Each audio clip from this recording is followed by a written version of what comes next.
Hello and welcome to my channel. Today I'll be talking about Scooby-Doo Mystery Incorporated's adaptation of Fred Jones. Throughout the history of Scooby-Doo, Fred has been portrayed as the traditional masculine leader of the group, and the character of Fred has rarely veered from the original 1969 depiction. Scoobypedia describes Fred as relied upon for his leadership in separating the gang when they need to cover more ground and to formulate a plan to capture the monster. And we can see from various movies and TV shows, this rarely changes, with each member of the gang staying true to their original characters. This is in no way a problem, and I think that the character consistencies are part of the charm of the Scooby-Doo franchise. However, Mystery Incorporated is one of my favorite pieces of Scooby-Doo media for how it develops and expands upon the original characterizations. Scooby-Doo Mystery Incorporated is a 2010 cartoon created by Warner Brothers and first premiered on Cartoon Network. I personally grew up watching this show and have loved it for many years. Unlike previous Scooby-Doo cartoons, Mystery Inc. has an overall heavier and darker tone throughout the show. There's elements of horror, romance, and drama which set it apart from its predecessors. Many people argue that it is one of the best Scooby-Doo cartoons, and I completely agree with this as a Scooby-Doo connoisseur. If you haven't watched it, I deeply encourage you to before watching this video, because there are going to be some spoilers for Season 1 and Season 2.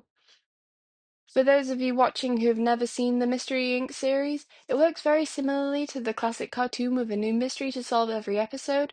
However, there's an overall mystery carried throughout the show, involving the disappearance of the old Mystery Incorporated gang and the planispheric disc, which is essentially a treasure map. Also, I just wanted to say, on Prime Video, there is no way of speeding up videos that I'm aware of, so I watched all 9 hours and 32 minutes of the show, plus even more hours of rewatching clips whilst editing, so I hope you enjoy. In the first episode of the show, Beware the Beast Below, we see the gang in a jail cell celebrating solving a mystery. In this scene, we also find out that Fred's father is the mayor of the town they live in, Crystal Cove. And later on we see a montage of each member of the gang talking to their parents individually. From this episode, we learn Fred's main priority in life. Solving mysteries and building traps. That's two things, Fred. We learn that Fred is slightly dense and has a tunnel vision on solving mysteries, which frustrates his father. Later on, the gang sees the aftermath of a monster attack, leaving the victim encased in a green slime and unconscious. The sheriff tells the crew to leave, however, Fred disregards this and steals the body to examine at school. Side note, this is a really weird behavior from Fred, and for some reason everyone else just goes along with it. This show has a lot of moments of like suspended reality, but personally, if I saw a glowing radioactive looking body, I wouldn't really go near it. Given this erratic and potentially dangerous action, I think it's safe to say that Fred will often expose himself to very harmful situations in order to solve a mystery. Of course, the whole team will do this since they are mystery-solving fiends. However, Fred seems to take this a step further by endangering himself and others, which segues nicely into my next section. Fred exhibits many signs of a need for control within his life. I think that he is very oblivious to things outside of mysteries like Daphne's affection for him, and even his own feelings because of his hyperfixation on solving and fixing things. We as an audience know that Fred lives with his rather critical father, and his mother is not in his life. I think that Fred has abandonment issues as well as a very strained relationship with his dad, and to cope with the turbulence he feels at home, he dedicates himself to things he can control, like his traps. As the leader of the group, he often commandeers whatever situation he's in, which displays his need for control in life. I also think that Fred feels helpless in the town he lives in, as everyone is constantly under threat from monsters, and the police, who you would ordinarily go to for help in these situations, are nearly entirely incompetent, and refuse to help solve crimes because they believe that they could be profitable tourist attractions. This would distress anyone, and Fred seems to distract himself from this by trying to fix things himself. Later in the season, Daphne also describes Fred's very controlling behavior over her, with him going as far as to schedule Daphne's entire day so that he knows her exact whereabouts at any given minute. Fred seems to hyperfixate on things that he can control, leading him to be overly obsessed with certain things like traps. Fred's main love interest is Daphne Blake. She shows a lot of interest in him at the start of the season, however Fred is very oblivious to this and even encourages her to pursue other boys and makes friends with the boys she goes on a date with. This is off topic, but Ron Ladderton was a really funny character to me. Just because in what world does a teenage boy act like this? Wearing a suit and ascot all the time? No wonder he was so, annoying and rude. He must be so uncomfortable all the time. But, yeah, Fred's lack of emotional intelligence really frustrates Daphne. The 4th episode of the season, Revenge of the Man Crab, is a definite turning point in their relationship. During this episode, Daphne is kidnapped by the villain of the episode, the Man Crab, and Fred becomes absolutely distraught from this, and desperately digs at the sand where Daphne was kidnapped. Continues to dig for hours upon end on Angel Dynamite's carpet, and hyperventilates. A lot. I think this is definitely a result of him having abandonment issues with his mother and an inattentive father, but I also think that Daphne and her affection is a constant in his life. Without Daphne, or any of his friends for that matter, he starts to be more aware of the instability in his life, and I think this distresses him a lot. However, at the end of the episode, Fred and Daphne talk about this, and he says, Don't worry, I will never have feelings again. We'll see. Daphne responds playfully to this, however Fred seems to be intent on pushing down every single feeling he has. In episode 6, a new girl, Alice May, joins the school, and Fred is especially attentive to her, giving her a model of the school and helping her unlock her locker. This annoys Daphne to no end, so she heads off on her own to research the recent disappearances where she meets Alice May. This causes Daphne to suspect Alice May of being the ghost girl villain of the episode. Fred completely brushes this off. What if Alice is the ghost girl the sheriff mentioned? You could be in danger, Fred. Don't you think I'd know if she were a ghost girl? I'd be willing to bet no. Yeah, me too. What do we really know about Alice? Besides the fact that she's super nice, and her hair smells like peaches, and sometimes I get lost in her eyes, and... Fred Jones, do you like this girl? Wow, look at the time. You're not wearing a watch, Freddie. This is enough confirmation to Daphne that Fred has a crush on Alice May. Daphne, Velma, Shaggy and Scooby head to the cemetery where Alice's address is. They find out that she is the daughter of the Creeper, who was a past villain. This is a really cool callback to the 1970s Scooby-Doo Where Are You series, and I think this is a really fun way of connecting the Mystery Incorporated timeline to past timelines. Daphne warns Fred of this, however Fred in turn reveals that he's going to prom with Alice May, much to Daphne's dismay. Then we transition into prom night, and Daphne is completely distraught. She gets a strangely motivational talk from her older sister Delilah. It's okay, I'm fine. No, I can tell. Same way I can tell when I look into the eyes of the enemy and see their cold, gray heart. Know it's either me or them. Okay. Ah, boy trouble. I've been Fear's bunkmate before. Let me tell you a story. There was a beach. Enemy dug in along the shore. They picked us off one by one, but I knew I had to get my men through. Understand? No. All right, here's another story. Delilah, really, don't worry. I'm gonna figure this out. I hear ya. Call if you need me. Hooah! Wait a second. Was she trying to tell me that Alice May is the enemy, and that Fred is pinned down on the beach, and that I can't give up until he's safe? Or is Fred the beach, and I'm the one pinned down? Or are we both the beach? It doesn't matter, because I understand! Daphne then goes to Fred and says, Listen to me. I've dreamt of this night my whole life, and every time I've had that dream, you're in it. This changes Fred's mind, and he decides to go to prom with Daphne as friends. Eventually, the group catches Alice May at prom. However, by the end of the episode, it is revealed that Alice May was recruited to give the gang an old yearbook by Mr. E. If you're not familiar with the show, Mr. E isn't an actual mystery or a strange occurrence. He's a mysterious, unknown character who keeps sending the crew clues and mysteries to solve in order to help him with his own plans. In the next episode, the Hex Girls come to town. This is another callback to older timelines, and the Hex Girls songs actually go really hard. They consistently feature in my yearly Halloween playlist. The villain of this episode aims to get rid of the Hex Girls, so the gang uses Daphne as bait, and she joins the Hex Girls. Whilst Daphne is tied up and out of Fred's sight, she overhears him say, Hold yourself, Fred. Be a man. Keep repeating. You're dead inside. You're dead inside. Wait a sec. Why is there lotion on these ropes? I don't moisturize. This can only mean one thing. Sabotage! The trap malfunction wasn't my fault! So why do I still feel lousy? Daphne. Ugh. I wish I didn't care about her. I do. I care about Daphne. Gang, I've had a breakthrough. Dad? This causes Fred to realize that he has feelings for Daphne. However, Daphne fatally doesn't hear this. Daphne is appalled by this and confronts him about it, and refuses to listen to what she deems are his excuses. Searching for empowerment, Daphne and the Hex Girls give Daphne a makeover, whilst Fred comes to the realization that he likes Daphne.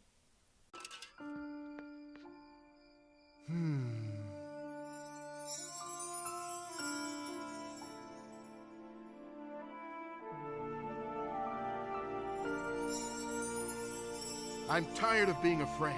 I have feelings, world, for traps and Daphne. I'm a guy no more. I'm coming, Daphne!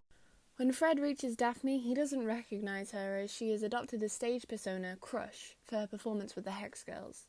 Fred admits his feelings, however he is brutally rebuffed. And honestly, I completely understand Daphne here, and I feel like it's about time she stood up for herself with Fred. However, Daphne regrets this and realizes her mistake. Daphne performs a song called Trap of Love, and again, it's actually a really good song. Fred is around to hear the song, and after catching the villain of the episode, Daphne and Fred have a heart-to-heart where Fred tells her, Hey, for what it's worth, Daph, I thought your song was amazing. Really, Fred? You did? Yeah, and if you want to break free, hey, I'm not going to stop you. But I'm also not going to hide the fact that I have feelings for traps and you. Call me a non-man if you want, a caring un-guy, whatever the street slang is. I just know that when you're in danger, for reasons I can't explain, I hurt. Does that make sense? If it were coming from anyone else, no. But from you, Freddie, it's crystal clear. I think this is a really mature thing for Fred to talk about, especially since he has only just realised his feelings for Daphne. For the next few episodes, the Fred-Daphne dynamic returns to how it was at the start of the season, with Fred getting easily distracted during conversations with Daphne. Later on in episode 13, Daphne develops an attraction to her teacher, Dr. Rick Yance, and although a relationship between the two would not happen given that he's her teacher and she's a high school student, Fred gets very jealous and asks Daphne out on a date.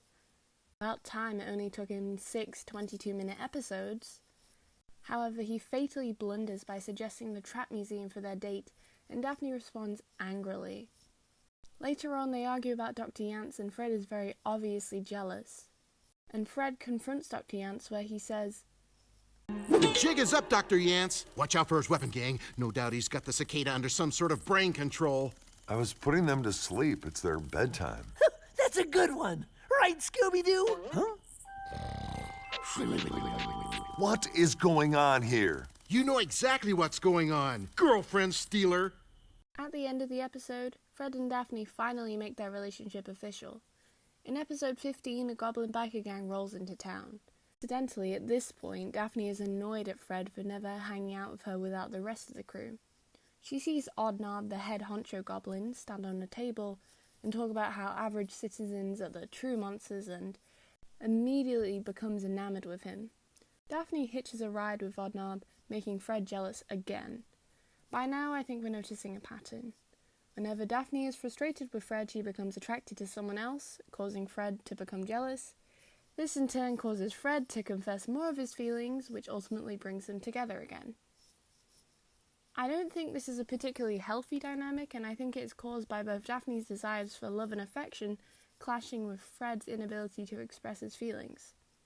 At the end of the episode, Daphne chooses Fred, which leaves him very happy.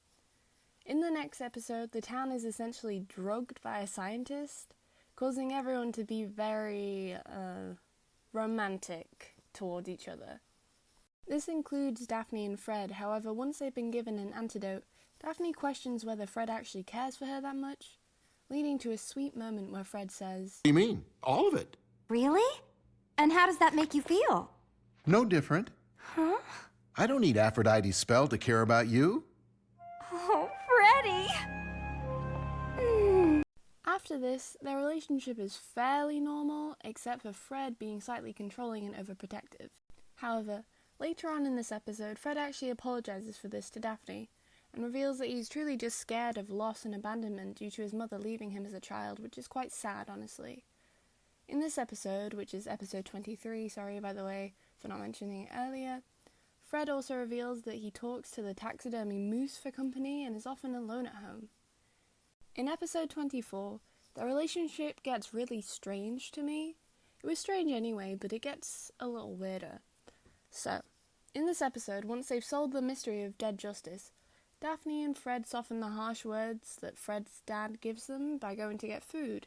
Fred laments that Daphne is often the only person at his side, and she is fine with this, saying, And that's just where I belong, riding shotgun with my guy. Yeah, you do. This is fine and all, but then Fred hits her with a very poorly worded marriage proposal.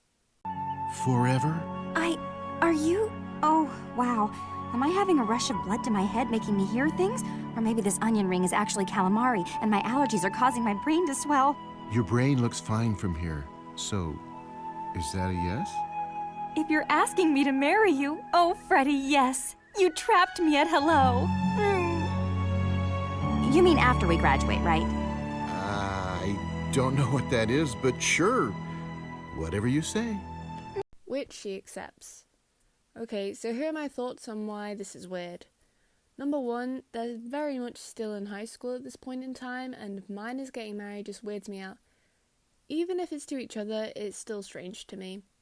Number two, Fred's relationship with Daphne appears quite dysfunctional, especially on his end, since she is the only person that he relies on for human connection. So I fear that he would need to form some more friendships before marrying Daphne. Finally, it all just feels very abrupt. I'm not certain of the exact timeline of this show, but I'm guessing that this would have happened over the span of a few weeks, or maybe a month or two. And they've been dating for what feels like 5 seconds. Overall, the proposal just kind of feels like the Finchel proposal from Glee. I want to get married. Now. I have Jim. No. Another side note, Fred doesn't know what graduation is, which is wild. Anyway, Daphne reveals the engagement to her parents, but they're extremely intolerant to the relationship, complicating things between Fred and Daphne. At the end of the season, Fred discovers an earth-shattering secret which I will cover in the next section, and breaks up both the engagement and the gang in his turmoil. This subverts many former adaptations of Fred's character, and challenges the way in which Fred's relationships are perceived. For example, in Scooby-Doo 2002, Fred is depicted as nothing short of a capital H himbo, and reciprocates all the attention he gets from his fawning fangirls. His relationship to Daphne is barely touched upon throughout the movie, and the only real allusion we get to a relationship between them is where they swap bodies and Fred says, Hey, I can look at myself naked. Oh, brother. On top of this, Velma points out Fred's playboy tendencies when she's left out of the group whilst they're investigating. Hey, Velma, I never meant to, well, you know, pick you last. Don't worry about it, Fred. I know you. All you care about are swimsuit models. No! Look, I'm a man of substance. Dorky chicks like you turn me on, too. And whilst this is hilarious, this dialogue also gives insight to how Fred views women as sexual objects. This example plays on the classic portrayal of Fred that we are familiar with, and provides a very clear contrast to Mystery Inc.'s Fred. In previous movies and TV shows, there's also a very clear push and pull dynamic where Daphne and Fred may be close in one moment, and then in another one of them is in a relationship with someone else, making the other jealous and pushing them away. This is because throughout the franchise, Fred and Daphne are consistently on the verge of confessing their feelings to one another. However, they are often unable to because they have a monster to catch. I really enjoy that the creators kept this dynamic in Mystery Inc. because it allows the characters to realise their emotion in a deeper context, and at the end of the day, they are teenagers, and many teens relate to this dynamic in young relationships. The depiction of emotional immaturity along with the space given for emotional maturity to develop is really meaningful. Obviously this is a kids show, but I think that by teaching children from an early age that young relationships and relationships in general are complex, Still saying that these things should be explored and not repressed is a really commendable and deep message. The relationship between Fred and his father is presented as very strained from the very start of the show. We learn that Fred's mother left the family when he was a baby in episode 23, so Fred and his dad only really have each other at home. Fred's dad is the mayor of Crystal Cove, and he sets up a very high standard for Fred. Fred is obviously not the brightest kid, but we see him try really hard for academic acceptance at school by entering his traps into the science fair. However, his father mostly looks on Fred's efforts with pity and frustration. It's understandable for his dad to be frustrated since he doesn't have Fred's mother around for support, but we see that the mayor's very outward expressions of disappointment negatively impact Fred, and he often chases his father's validation by solving mysteries. However, because the mayor wants to attract tourists to town using the monsters that attack the townspeople, Fred's work does not impress him. It's clear throughout the show that their relationship is very strained, with Fred's father being almost constantly distant. As a girl, I cannot understand the father-son dynamic entirely, so for this section I will be referring to some outside resources to develop my understanding of the relationship between Fred and his father. These sources will be in the description. In an article written by Kevin Wright for the Centreformalepsychology, he writes, "In the absence of positive male role models, sons often drift aimlessly and may end up in gangs. This is not only a problem for society, but allows a boy to waste his life on criminality, mental illness, substance abuse, and even suicide." These words definitely relate to Fred's circumstances, even if Fred's situation is less drastic. We see that Fred pours his efforts into his relationship to the group, as he can't have a good relationship with his father. As a child, the absence of his mother must have impacted Fred as well as his father. This likely contributed to the relationship we see today. However, throughout the series, the gang becomes more and more suspicious of Fred's father's involvement in the mystery of Crystal Cove, due to his possession of a piece of the planispheric disc. In the final episode, Fred begrudgingly breaks into his dad's office with the gang, saying his father has no involvement with the disc. They discover that the picture of Fred's mother is actually an old magazine clipping. Fred takes this and pockets it. In the office, they find a copy of the planispheric disc, making Mayor Jones look more and more suspicious. Unbeknownst to the gang, the freak of Crystal Cove has been watching them investigate and ambushes them once they turn a corner. They escape, however they end up incarcerated yet again. Daphne reveals to everyone, including Mayor Jones and her parents, that she and Fred are engaged. This furthers the mayor's disappointment in Fred. They make it to the abandoned church where they find the coordinates of the planispheric disc. However, they are met by Professor Pericles and the freak. They manage to trap the freak, letting Pericles escape. Once they are outside, the police and their mentor Agent Dynamite have arrived. Fred then unmasks the freak. I'll tell you who he is, Sheriff. The freak of Crystal Cove is my father. Mayor Jones? But how did you know? His father questions how he knew, and Fred explains that the magazine clipping of his supposed mother was dated to the day that Fred was told was his birthday. Mayor Jones reveals that he came to Crystal Cove as a professor at Darrow University. He learnt of the treasure, teamed up with Mr. Pericles, and blackmailed the old Mystery Incorporated by threatening to implicate their parents in various crimes. 2 years later, Brad and Junie, 2 members of Mystery Incorporated, married and had a son, Fred. Brad came back to Crystal Cove, prompting Mayor Jones to take Fred, promising that he'd be safe as long as Brad never returned to Crystal Cove. Now, I'll be honest, this part doesn't make any sort of sense to me because the freak of Crystal Cove is just that, a freak. I have no idea how Brad could even think that Fred would be safe, regardless of the location of Brad and Judy. Like, this is the same guy who blackmailed all your friends and threatened to incriminate your parents. Surely your newborn child won't be safe in the hands of this random freak. But whatever, it's a kid's show, and at the end of the day, I would say that neither of Fred's parents are very smart. Fred is now very resentful towards his father, Mayor Jones, angry at the mayor for using him to get to the treasure. Fred calls off the engagement, breaks up the gang, and leaves town. Life has been a lie, Daphne. I have parents I've never known. We'll find them, together. No. I need to do this on my own.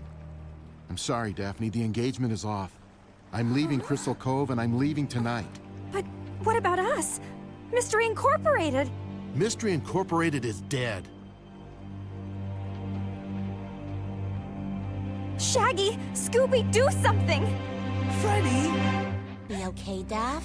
Fred will come back. Didn't you hear him? Mystery Incorporated is dead.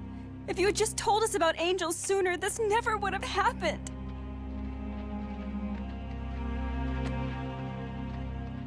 In turn of events.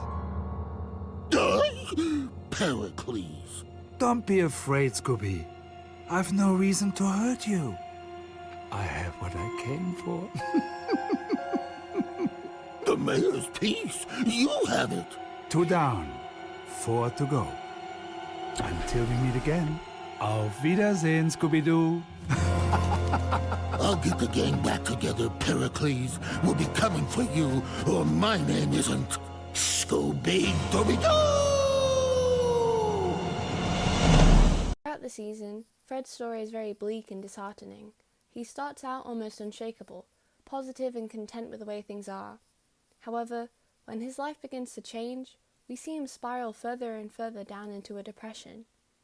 He can't handle change. His love for traps masks the fear that he has for what's going on around him, serving as a distraction from the feelings he's scared to acknowledge. It's almost an escapism for him, which I think many can relate to. We retreat to things that feel comfortable and safe in times of distress, like rewatching a favourite show or playing a nostalgic video game. Fred finds comfort in traps, and I find this very symbolic. On the one hand, traps physically trap any threats to Fred or the people he loves, comforting Fred as he knows it will protect his friends. He even goes so far as to booby-trap his entire house as well as his friends' houses, in the event of an emergency. On the other hand, his obsessive love for traps, which we can consider an escapism, is not healthy as he overuses this as a coping mechanism, leading to his feelings being bottled up inside him, trapping his feelings. Traps are his comfort zone, and this is why when they fail, it's so distressing to him. With his relationship with Daphne, we see that he is finally allowing himself to explore his feelings through the realization of his feelings for Daphne. This helps him grow as a person and adds depth to his character. Past iterations of Fred would have handled this very differently by doing something dumb in order to impress or win Daphne over, or just bitterly staying jealous in the corner. Whilst Mystery Inc. Fred does his fair share of sulking, he also grows and improves in order to be with Daphne. It's kind of like the Mr. Darcy redemption, where he sees his failings and decides to not only atone for them, but also improve himself in the process. Obviously, Fred does not go to the extent that Mr. Darcy goes to, and their characters are very different. However, the intention behind their progress is the same. Fred remains positive but confused until the very last episode. He begins to doubt his father's truthfulness, something he's never done before. This makes him become more determined to solve the mystery. This is his search for the truth, and I think deep down he wants his father to have no involvement in the mystery. However, as more and more evidence against the mess stacks up, Fred becomes colder. When the truth comes out, Fred is unsurprised, implying that deep down he knew his father's true intentions. Nonetheless, Fred is still extremely betrayed, and this news acts as the final straw for Fred, prompting him to leave town and cut off all his friends. Whilst this is extreme, it is understandable as Fred's whole world has essentially been shattered. At the start of Season 2, we learn that Fred has been wandering around searching for his birth parents and has actually become homeless. All the things he learned in Season 1 and the emotions he feels have manifested into a depression. I think this is because his whole life he has kind of pushed away his feelings, and during the season he begins to explore his emotions more and more, but they result in a detrimental ending that reaffirms his belief that feelings should be pushed down. So, he searches for his parents in order to distract him from his pain. Overall, Fred's character arc in Season 1 is very sad, with him ending the season broken and unhappy, despite beginning with unwavering optimism. Thank you so much for watching my video, I really appreciate it. Please like and share this video to anyone who you think might be interested. This is my first video ever, so comment what you'd like to see next. I will be reading every single comment. Goodbye and take care.